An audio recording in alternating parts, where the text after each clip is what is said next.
everybody. Welcome again to another episode of the Good Gather podcast.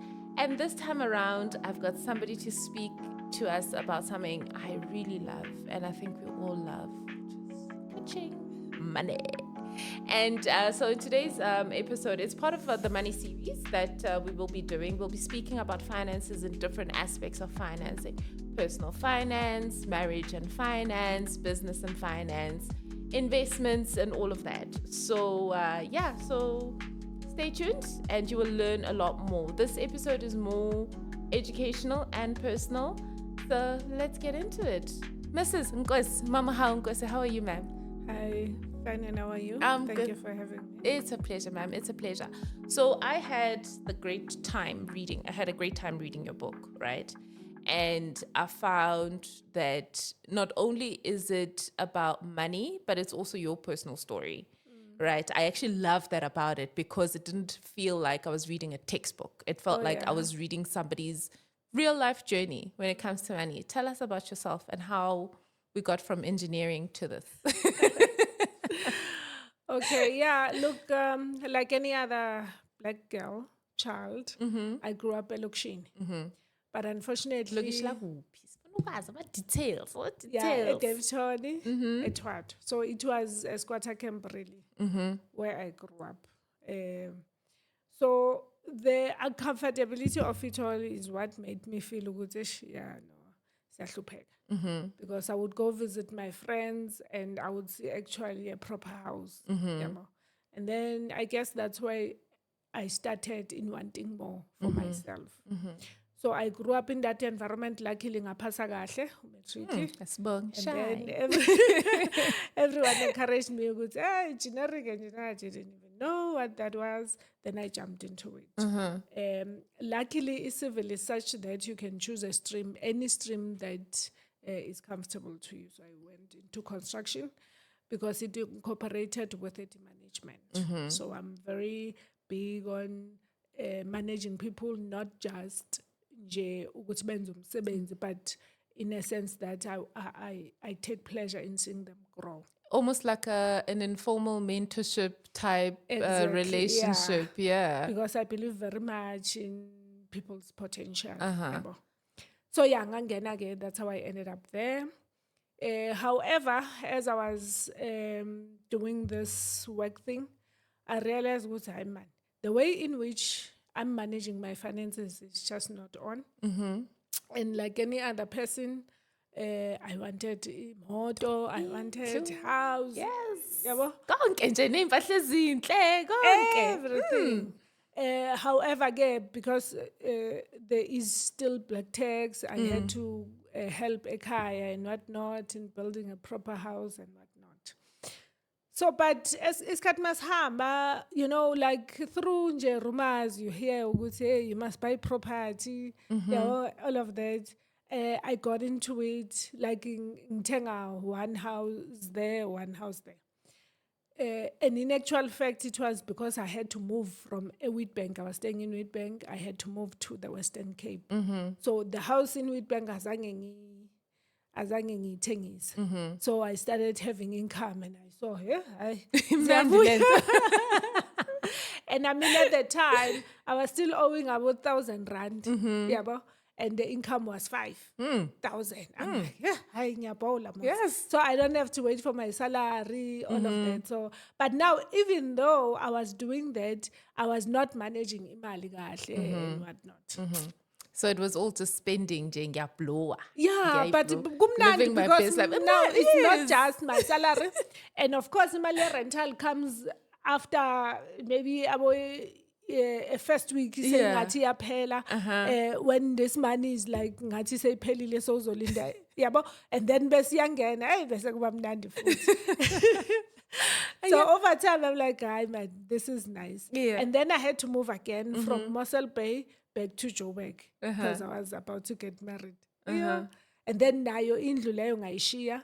And this other colleague was saying, hey, ngithengisa indlu. And I'm thinking, if I have 3 of these things, then I bought that one as well. So saying that 3. Sure. And I was moving to Joburg. So like now this money is coming in. I'm thinking, hey, this is nice. Millionaire right now. And in actual fact, people don't know this. If you own a property that is perhaps 2 million and you owe like 1 million, you essentially a millionaire because your net worth is 1 million, right? is a million. Just so you were to a put millionaire. it out there. Yeah. Yeah, a millionaire, but I didn't know and I didn't even understand what it meant. So tell me, before you continue, I want to know, when you were buying your houses, were you using equity from your other properties to buy the house? I was or you were using just salary. salary nje, just Like nje? pay slip, the normal stuff. Yeah. So nobody said, Uguti, from your first house, because you've had it for so long, you've built so much equity, you can then use No education. zero nje whatsoever. Wena Zero. bekumnandi nje Ngiyahamba uthenga nje. izindlu nje, uyahamba nje, uyathenga nje, I uyathenga. didn't know what I was doing. So when I got married, we started being intentional because besiba nama financial meetings and planning. That's unyaka mawuqala, nice. ukuthi at the end of the year, these are the things we want to achieve. And that's when we started educating ourselves, attend property seminars or any other seminars where we will learn about this. So saqala ukuba intentional about, okay, we're buying here, we're buying this. So eventually we had 10 of these things. Wow. And even the money corner, we managed it properly such that we even went and bought and built a very huge mansion. Yeah, but the one I speak about in chapter 8. So that's when the structuring and the trying to understand the finance part and to also be intentional about exactly where are we taking this and even the plan of building a legacy and everything. So I also speak about depression that I had. Yeah. So the tools that I used to get myself out of depression is Katmashamba. I realized actually these are the same tools a person can use to build wealth, because it was mostly on the mindset. On the mind. So before we get to that part, because there's so many aspects of the book that it speaks about, I want to talk about BT, black tax. Yeah. Because you call it BT in your book. You call it BT in your book. I want us to talk about that. So, as you said, uqale ekhaya eLimpofu. I hate to say it, uqale ekhaya eLimpofu.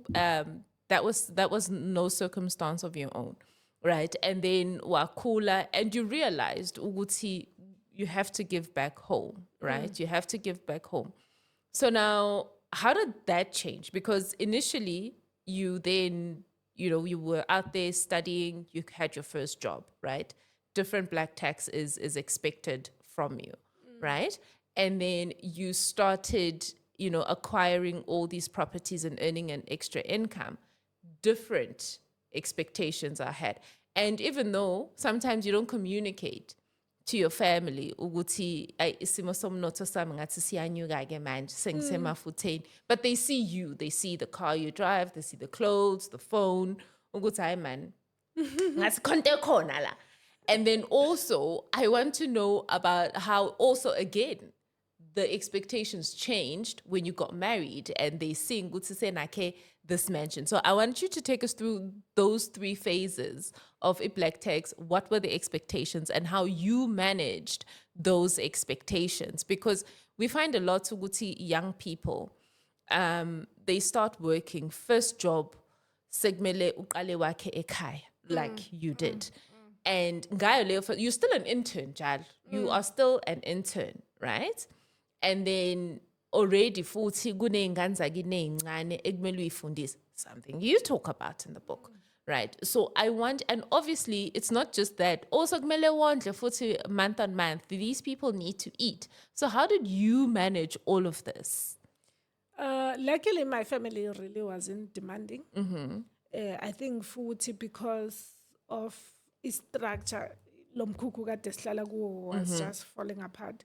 That was the target, the something that we all had to focus on, fixing in terms of having a structure as a proper. So all our financial resources went there. Nami, I didn't have a lot, but the little that I had, I plowed it in there. And my loans that I had to take to assist with the building. Yabo? So that's how the whole thing was managed from that space, because every money be lapha at the time.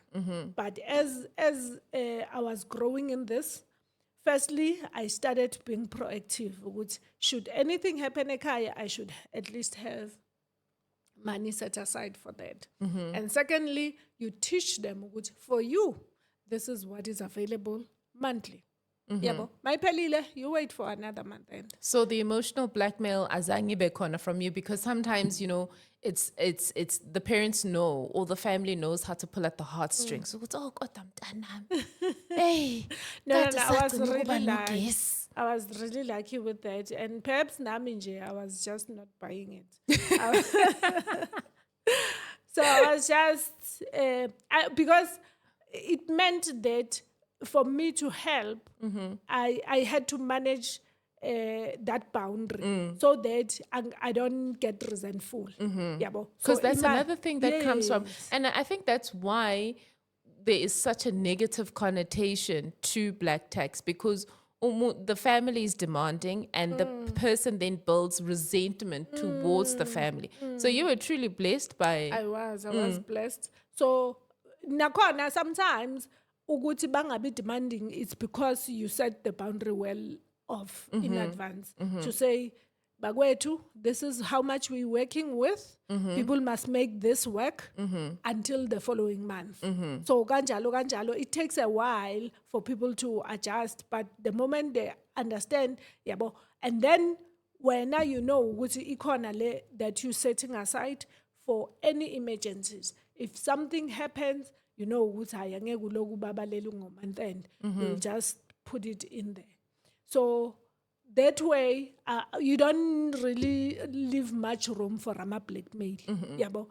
And especially if you're managing your money well, in a sense that imali ekhona esandleni, imali esetshenziswayo. Imali that needs to be saved or whatever, it just goes in there automatically. Awu dealing ngayo, awuloku uzibuza, yabo, or uloku pesha ngayo ekhaya. No. Mali yokusave iyemsaveni, the investment iyaku-investment, usala nale, yabo, uzobona ukuthi wenza njani. In actual fact, that's what wealthy people invest first and then spend what's left. Abanye, they spend first and hope there's something to save. And that's the other thing you speak of, because we've all heard the concept of paying yourself first. So when I first started working, I thought the concept of paying myself first was keeper. I buy nice shoes for myself. Because this space, so good, we teaching each other. It's somehow so secretive. If you don't take the initiative to go and learn and find the right teachers also, you're always in the dark. They will just come with terms to confuse you, and you are frustrated by that, and then you give up and go back to your life mediocre. That doesn't go anywhere. Exactly. You're not buying assets.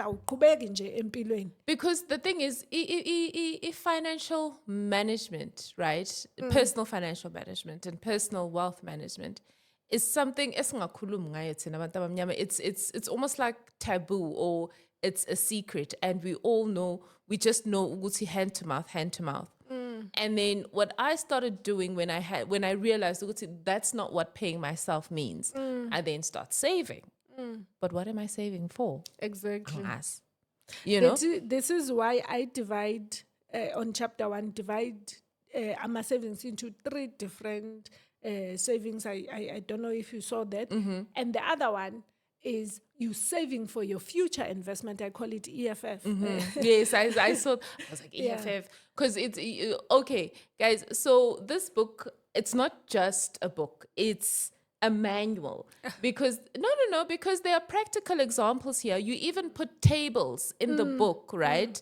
I'm not a fan of spreadsheets, but unfortunately I have to use spreadsheets in my daily life. And what I realize is you've simplified those spreadsheets, right? Because these financial planners will send you a spreadsheet with all these fancy formulas, and you're like, how the hell did we get to this And then calculation? terms are complicated. Exactly, are complicated. This simplifies everything.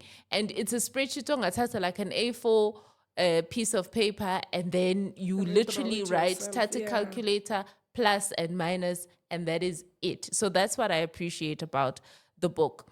So, and I also had to start learning Guti, now with banking apps and everything, you can see where your money is going, where you're saving. I then started naming my savings pockets, right? Uguti, this is for EFF. home improvement. This is for school fees. This is my emergency fund. You know, this is monies I got from a stokvel to, you know, pay a deposit for this, that, and the other, which is something that we don't do. We just know save, but save a line. And if ungazi ukuthi save a line, then you go back and you dip into your savings to splurge. Any emergency is an emergency. Right? Anything, exactly. Anything is an emergency to go out. And even splurging, you know, it's like, that's an emergency at that point. Yeah, That's for an some emergency. people. I'll take it from the bank, my change app, because I don't need to put notice, and then I'll pay myself back. Please, let's talk about the lie of paying yourself back. Does it actually happen? Because for me, I just think it's a lie. Because I was like, no, just have to 200 rand and then I'll pay myself back. Is it a thing though? Or would we actually pay ourselves back? Or does that need true and serious discipline? Are When you talking when you borrow money from yourself, right? You took money, let's say it's from your emergency fund to buy a pair of shoes, right? And you're like, no, it's fine. Month end, I'll pay myself back. You know, because I would see it as taking a loan from myself to buy these shoes, and then I'll pay back the loan. And I'm like, it's an interest-free loan. Justify why. But does it actually happen? And do we actually realize how much interest we forego by loaning ourselves and not paying ourselves back? Hey, I don't really know that concept per se. But if I want an expensive shoe or expensive anything, I first save for it. Yeah, but this is why I have the other part of saving, whether it's traveling or is buying an expensive shoe or something that makes me happy. Then I just save for it and buy it. And once I've bought it, I'm not like saying I'm borrowing, because like I feel okay, it's still money here. Yeah. So I replenish again for something else. And you are right when you say, when you're labeling the money, it becomes easy. Because you can say, this is for that, you know? And until the time comes for you to buy it, or until the money reaches that, it remains for that. So mauna, any other need, you look elsewhere for imali instead of dipping into that. So that's how I manage it. And then there's this concept of paying yourself first, the one that we're talking about. Yes. Your investor.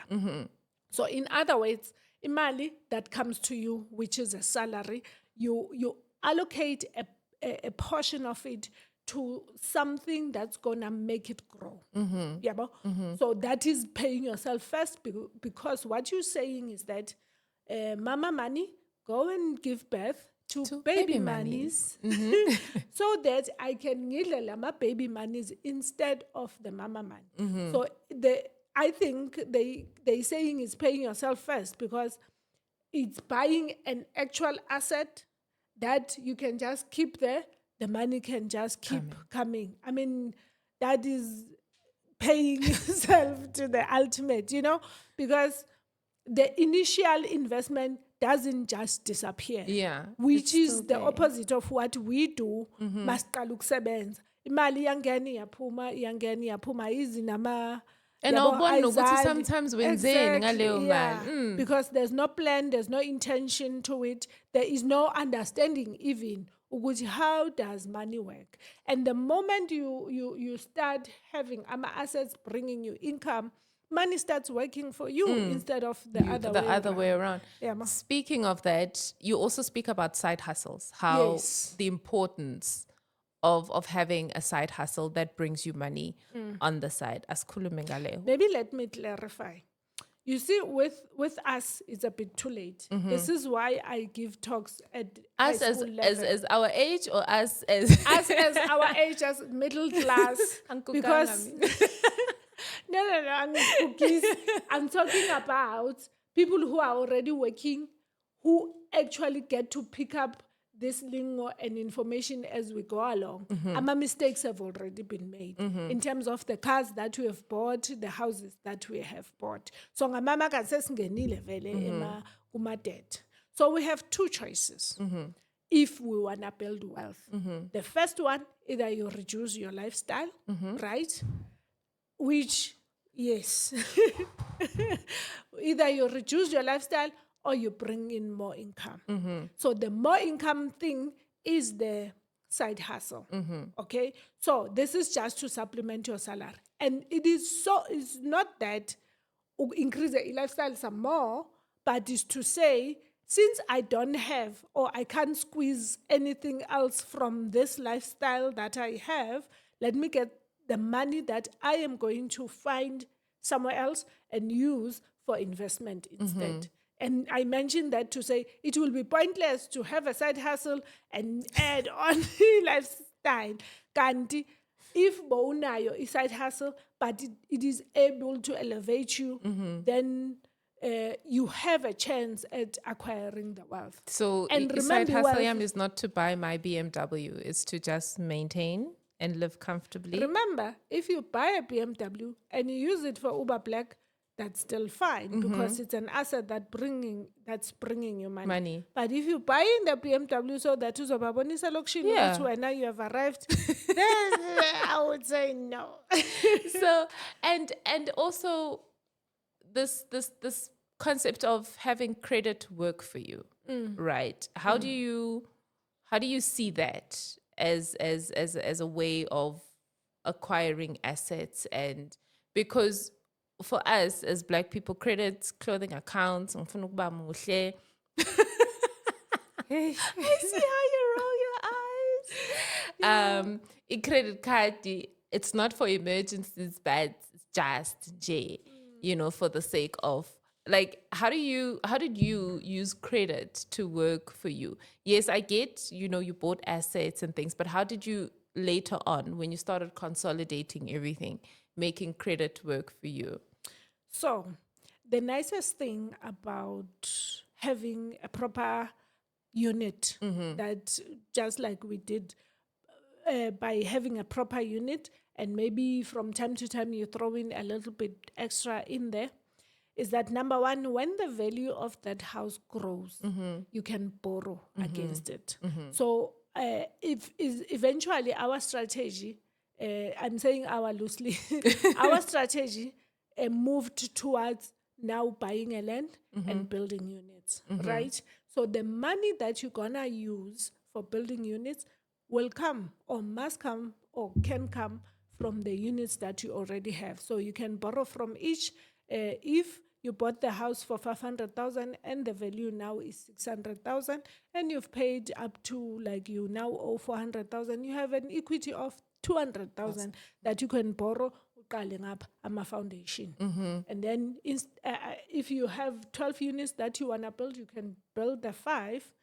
And then whilst incoming again, you can use that money to build the rest and then borrow from other units that you have to finish off. So you use the money that way because mawi keep up, you're building an asset. And if you have 4 units now, paying back the 200,000, is much easier, it's much quicker, creates more equity for you some more. So in a property space, you can do that. And obviously, people like Robert Kiyosaki will tell you much more complicated processes. But I'm just saying, for the purpose of this podcast, the easiest method is to make sure you have that equity that you can use, and do not take equity manje uyothenga imoto or whatever. Take the equity and build the asset that which the 200,000 is going to pay itself. You will not have to use the salary money to pay for that. To pay The for that. salary money should not go anywhere where it's not going to come back. Amen. Unless it is to sustain your lifestyle. So lifestyle, that's another topic you need to handle. Yeah, so Guti, what I realized personally was keeping a positive credit card balance, you earn interest on it. It's just it's just a little trick. Or to keeping a positive credit card balance, you're also using credit technically, to earn interest is on that. And I was like, well, I'm so proud of myself for figuring this out. And then it's something that I then use to just make little baby monies. After a year, I was like, oh, okay, kept a positive credit card balance. Saying, yeah, it's how I get it. Not the credit card, not the credit card balance, but the baby monies I earned. December, this is the one. But credit cards, even the interest, if it is your money that you've put over and above the which you could have put it elsewhere, but that's another discussion. It's another discussion for another day. But this is a little trick I figured out. Credit card balance time is over 100 rand. Okay. And because the interest on credit card is not calculated annually, it's calculated a month. You can actually see, but we'll get to that's a conversation for another day. And I know we move from black tax to investing in property, but you also speak about tithing. That's another thing that we're like, this is a Malayam. Okay, let's clarify this. It's not just tithing as in keep imali esontweni. Angisho vele yasesontweni is because you are a Christian and all of that. But even giving back, the idea is that you don't get too attached. Remember, the book's emphasis is on the mindset. So you need a mindset that is able to allow the money to flow in and out, so that more can come to you as you grow and create value to the world. So when you tithe, or when you give, you get yourself in a space where you allow yourself to not get too attached to the money. You allow for it to flow, especially if it's going to help someone, adding value in their life. Let's say you assist someone who's at a tertiary space and they need assistance. Ngokwenza kanjalo, you just creating a flow so that you can be able to allow even more to come in. Yeah. And ngaleyo ndlela uyakhula as well in terms of, angisho you're educating yourself, and then the more you educate yourself, the more you're able to add value to the marketplace. And it's just a system you're creating for yourself in order to allow the flow. So abanye abantu, they hold on, they think ukuthi by saying hi angeke ngimnike or whatever, it makes you to have more. Kanti imali, for it to come in more of it, it has to have that continuous circulation. No, that is beautiful. I also want to take it back, right? When you said you use we loosely. Oh yeah. Yes, I wanna take it to that. So you guys then came together and you started building, right? You started acquiring assets. You started building this nice, comfortable white picket fence, 2 cars, double garage, lifestyle together. So when that came to an end, right? Because obviously now you guys are married and your finances are now intertwined. How did that affect you financially and mentally? Because at some point when we were speaking, you said when you went through your depressive phase, you realize that your money, the tools that you learned, to help you through that phase were tools that you learned, that you applied in managing money.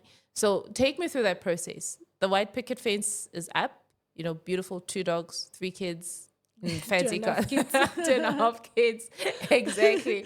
5.5, 5-bedroom house, 6.5 bathrooms, that perfect life.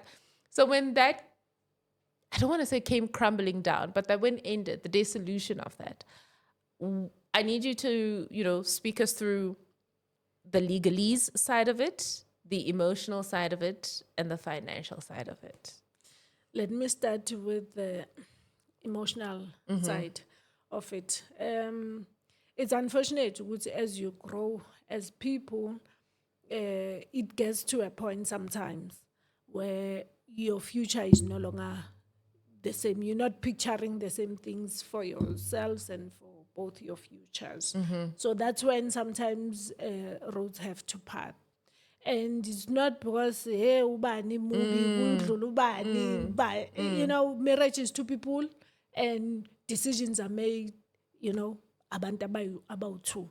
So unfortunately that had to happen, and obviously that was crushing emotionally because that meant giving up the dream that we're building. I mean, now. I was seeing billionaireship Lalela. here. Power couple already. vibes. Yeah. Jay-Z and Beyonce ain't got nothing on us. So unfortunately, one has to come to terms with that reality. Which I know, asisa bonding ngokufana. So let's divide. So the financial part from my side, I had to be the one that lives the dream house, which I had visualized like, oh my gosh. I speak one day running up and down, yes. I speak about it in chapter 8, how I visualized it, brought it to life, and when it actually came to life, I mean, the bathroom of that house, I couldn't stop screaming the way it was so beautiful. So I think immaturity comes with accepting ukuthi, some decisions are going to be hard, and financially I had to downgrade my life and allow myself to start from scratch. Yo, I wanted us to speak to that, but I'm so glad you went into that. That's starting from scratch. Yeah. Yeah, to start from scratch, leaving the house, and we had to divide the assets. Yeah. That's why I was like, I want us to get to the legalese of that.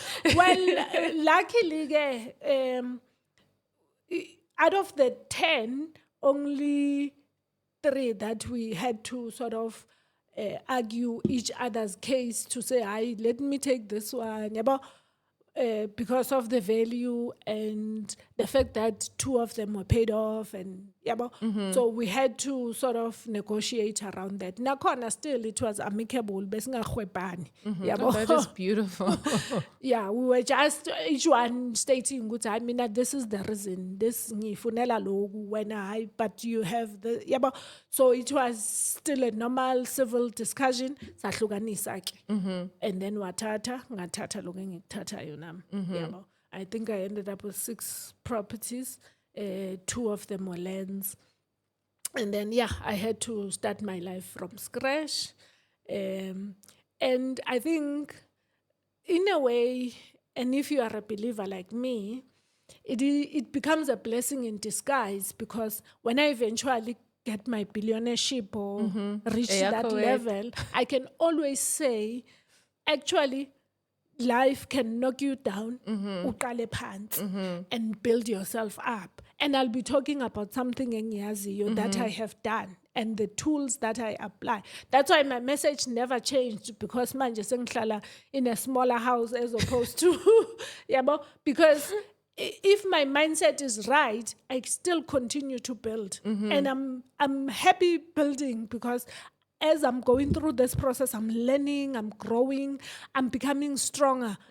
Each time I had to make a decision that challenges me. I mean, you downgrader from a golf estate property that was overlooking the view there. It's not a child's play, but I embrace the lessons, I embrace the humility, because I had to. I know, humbling. It is. It does sound very, very humbling. Because sometimes we meet abanye abantu bathi, kunjani?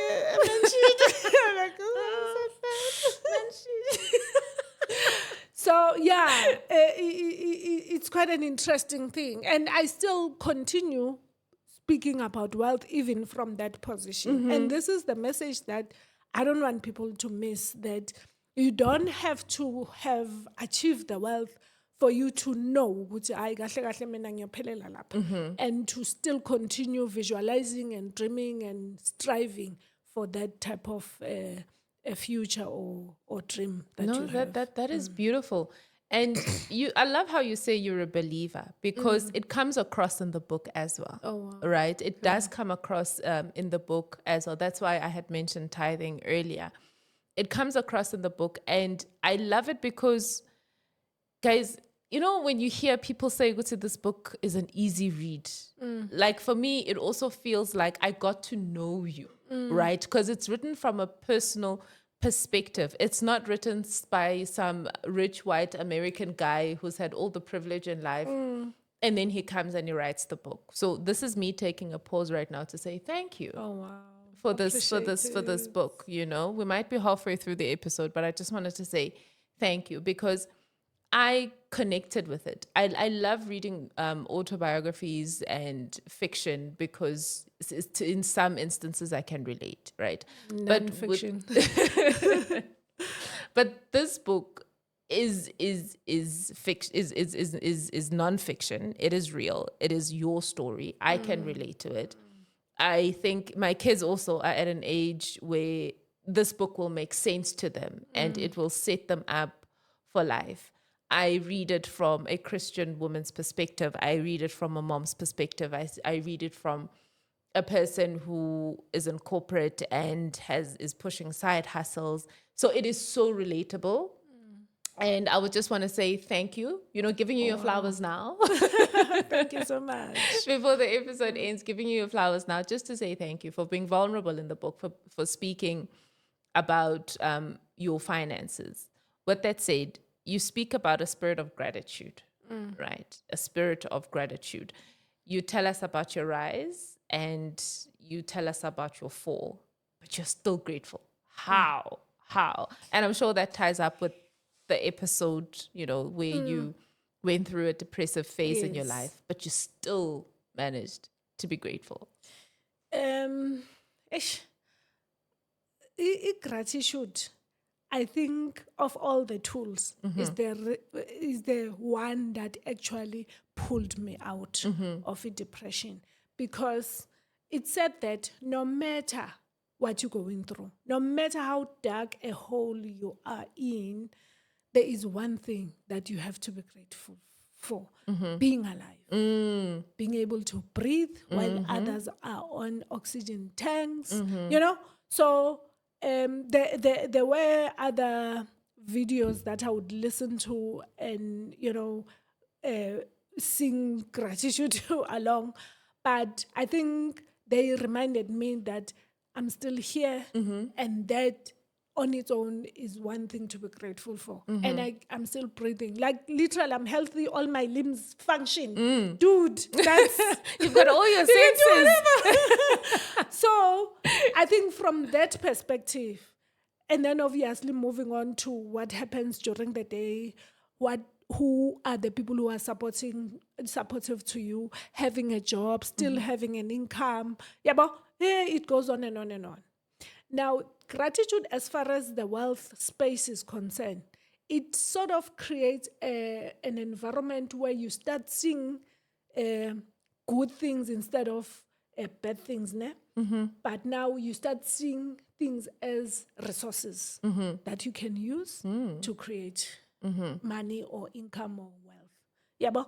So you don't just complain about your life, you just it shifts your mind into what actually works about this situation. No matter how bad, siyabona ukuthi akukho kudla or akukho ini, but what exactly works?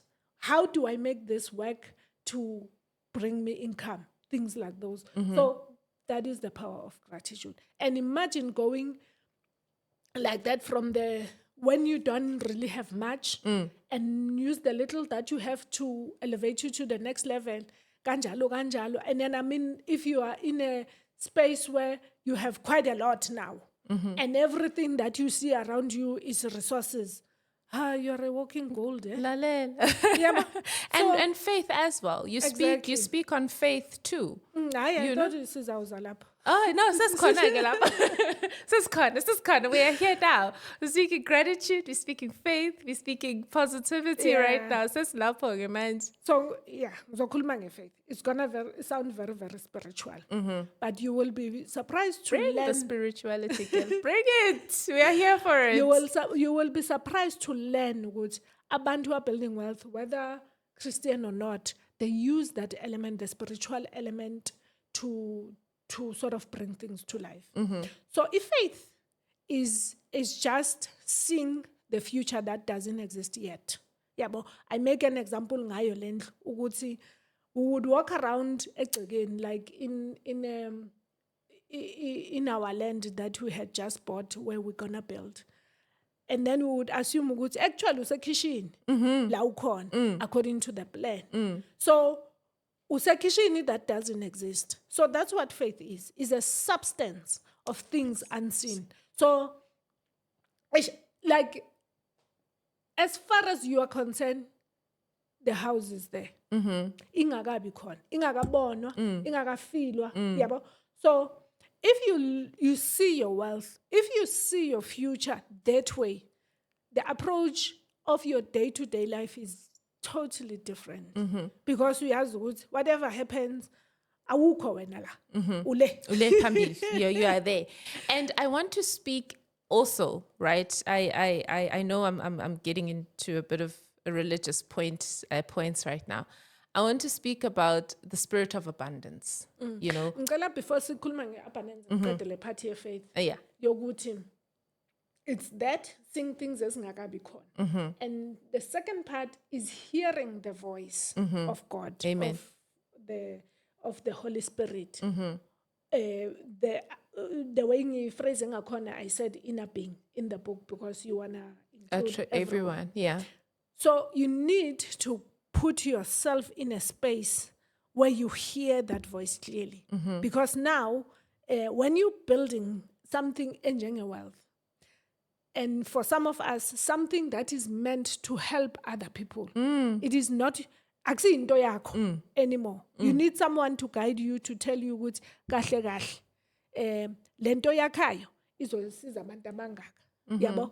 So you need to get the guidance ukuthi okay mangisuka la ngiyale so that uzokwazi ukuhlangana na the right people, right circumstances, right environment for you to plant the seed that which the creator is getting you to plant. And this is why when the voice came to me to write a book, it still blows my mind that there's people who say, wow, thank you for writing this book. That's why I also had to and thank you. And this is why I wrote in there, the mere fact that God touched me to write the book, that means he had you in mind. Yeah, but so it's not about you. So that is the spiritual element that comes with this space, so wealth. Yeah. Abundance. Abundance. Because you know what the other toxic thing about abundant living is people have a habit of recklessly spending money with no, it's abundant. You know, money flows abundantly in and through me, but it's reckless spending. Right, that I've realized. Going back to the concept of paying yourself first, thinking it's buying yourself a nice pair of shoes, not investing your money. Same as abundant thinking or abundant spending. Speak about the concept of the way you see abundance. Yeah, it changes. So abundance is just having a sense of everything that you have. It is always enough.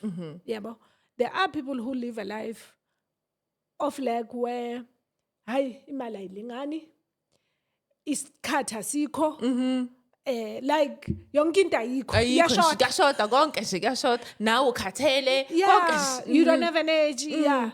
So abundance is getting to a space in a element your contentment in it, where you get to a space of right. And that does not mean ukuthi you're not gonna strive for more. You because isikhuluma ngegratitude. Gratitude helps you with abundance. Ukuthi ubone ukuthi regardless of what I'm going through, I still have quite a lot. I mean, there are people literally who would trade their lives for yours. Yes. Yeah, but so surely you have quite a lot, and it has nothing to do with reckless expenditure or spending even.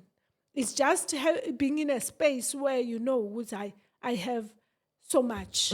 Yeah, but so that allows for you to share what you have without wondering good things or shorter. It allows for you to grow what you have because you know with everything that you touch turns into gold. Amen. Anyway, Midas yeah, touch, yes. yeah, but so that's how I understand it. And please, this is something that I always Nami get shocked sometimes with all the concept that I speak about in the book, including abundance, including spirituality and everything. I am also still growing and learning about them. Oh, wow. So probably next week my answer would be different. But that is not a bad thing because it means ukuthi slowly but surely we're breaking away from the chains that have been like akade zisifasile ukuthi I go to school, get a job and wait for 60 years when you retire. Then you get your money, right? So we're learning to think for ourselves. We're learning to be innovative. We're learning to be people who provide solutions to the world, like the rest of the world. Singabi ama South Africans or black people that don't, like we go somewhere else for solutions. Yes, or sikhongozele government ukuthi usize or foreign aid. That is abundance. Being able to be resourceful in the space that you are in without uhamba uyohlupha abanye abantu nezinto zabo uphinde ucomplain ngazi ukuthi azikho right for thina yabo.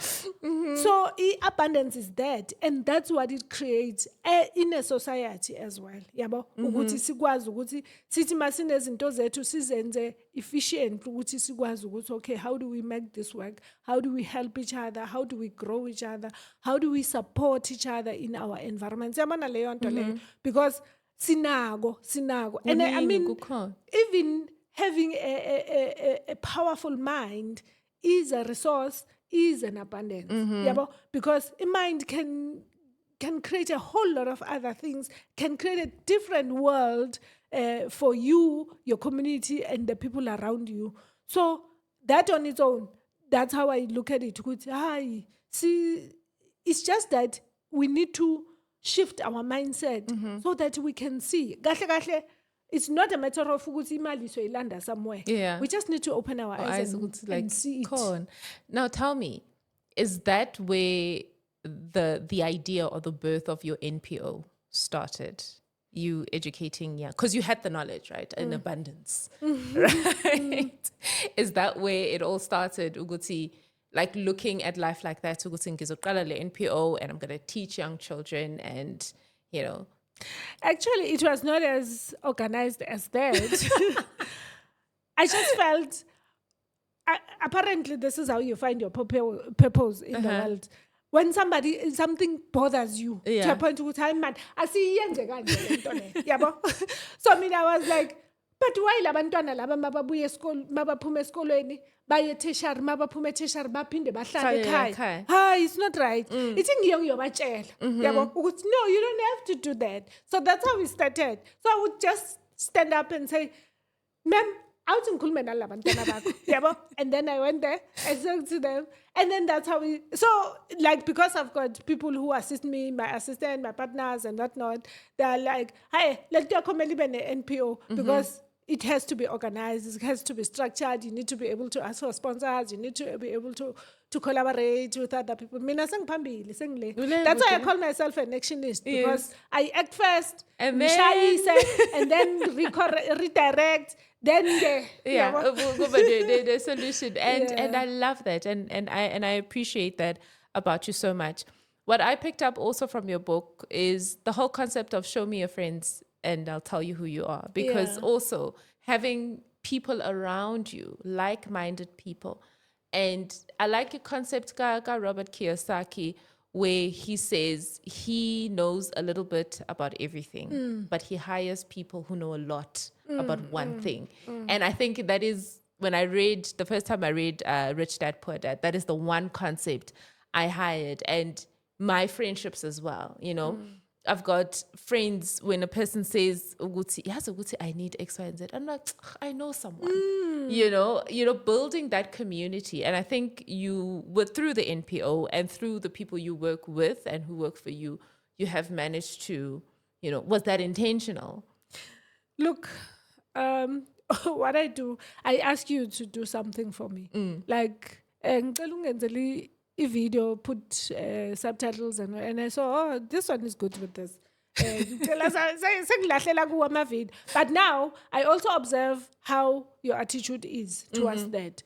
If I say, no, you can even name your price, and you say, no, it's fine, I'm happy helping you, I like what you're doing, don't. Already I earmark you for my organization, which I know I must have. So eventually I have you on an official capacity to say, this person will do this for me, and then this other one will do that. So that's how it ended up being like that. And I believe in that. I collect people. Yeah, fun enough. I collect people that I feel they're going to add value. I collect people that I feel they're going to have my back. Because, you know, if you're going to be a billionaire, you need... You know? and do you feel like you need to collect people who are going to tell you no at some point? Because it's a billionaire, man. Everybody wants to make you happy. You know what I want the people around me to do for me? Is to always, and I tell them all the time, my assistant and my friends, please don't let me forget, I am actually on a mission. I am here to do a job. So whatever success that comes with that, I must not igijimele khanda, and then I forget ukuthi kahle there is someone who needs to hear what I have to say. So I cannot be arrogant and ngikhohlwe lokho ngizenze ngathi yabona ke, because the moment I do that and that person miss the message, I have failed in my purpose. Yabo. So I urge them ukuthi ningikhumbuzeni ukuthi this is why I'm here. Not so that I can sell too many books and be famous and be a billionaire, ngime laphayana, and show people ukuthi yeah, I've made it. Yeah, it's so that if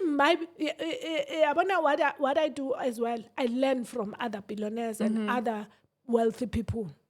So that is also another reason why they had to be wealthy, so that I, MAMOHAU, can learn from them. Yeah. So now I have a responsibility. If God has put in my heart that I have to be a billionaire, so that someone who's on Googlish at hey, has Googling MAMOHAU. Now you buy a squatter camp, uzobona it's possible to be a billionaire. We have that responsibility. It's not so that it's your shine. Yeah, so baba I know, guys. No, and for me, down. And I think for me, with the vision that you have, right? And that's how I have to close the show at some point. And I'm enjoying this conversation. But with the vision that you have, the mindset that you have, the things that you write about in this book, your life experiences, the money that you've made and lost and made again, for me is how humble you still remain. Oh, wow. How humble you still remain. Because I remember when we met, I don't think you might remember, but we met at a worship evening at an event in Pretoria. Really? Yes. You had your book. Okay. And we had a stand there, and you're like, "Hi, I'm MAMOHAU, and this is what I do." And you know, wow. I still Why do I think I met you podcast show nyana? No, I think it was at a worship event, but you came up to me and said, "This is what I do. This is my book, and I'd love to be on your show." I took your numbers, and then, you know, life happened and life paused. And I think about a year later or so, I made contact with you again. And I'm thinking, yo, okay, fine. If she doesn't remember me, and still, you know, the warmth that you received me with, and you know, you made contact with me again. And I appreciate that. I wish a lot of people who make money and who are as educated as you are, whether through school, life, can still remain as humble as you do. and still have that smile on your face because you have been through a lot. Guys, this book, I'd say to you, is about money, but this lady's personal story. This lady's personal story. I'm sitting here with her and I'm like, you still have the smile on your face. Even me, I want what you're eating every day. So, MAMOHAU, thank you. And should we look forward to another book? I think this one still needs to run its course because there's a lot of people that still need this kind of education. But yeah, I do a lot of talks where I unpack it to say, here, this is what I meant and whatnot. But perhaps in future, Masengi Billionaire, then I'll write from there to say, yeah, as I did say that I was going to be a billionaire, now I am. This is how things are. This is what you need to look forward to. Yeah. Oh, and where can people find you? I am on Instagram. Please follow. Please follow. It's MAMOHAU _NKOSI. I'm also, if you want a book, the book is 250. You can call 084-403-4748. Oh. So yeah, you can send a text, WhatsApp to ask for a book, and then we'll send it with courier anywhere in the country. And how do people support the NPO? They must just call the number, then we can talk. Then you can because talk. It depends what support it is that they want to give. If they're gonna be aligned to the vision. Yeah. Oh, that is amazing. Ladies and gentlemen, that is it for today. And I'm hoping I'll see you again soon for another installment of the Good Gather podcast. Like, share, subscribe. And if you have any comments, I really appreciate your comments. And I would really love to engage with you guys more. And you can DM the podcast or myself on the socials if you want a copy of this book. And I'll put you in touch with this wonderful lady. You need to have this book. This book is for parents who are parents to teenagers, parents themselves, even when you are in your retirement, trying to figure out how you are wisely going to spend your retirement money, because right now we are living longer than our retirement money can sustain us. So guys, I honestly suggest you get this book. It is a powerful tool, not just for you, but for you, your family, your loved ones, how to manage, black tax, because how to manage your money coming into work and you're seeing all this money that you've never had before. This is the book. Or you have always had money, but you just don't have a vision for your money. This is the book. I read this book. I fell in love, and you will too. MAMOHAU, thank you so much, ma'am. Thank you for being on the show. Everybody else, bye-bye.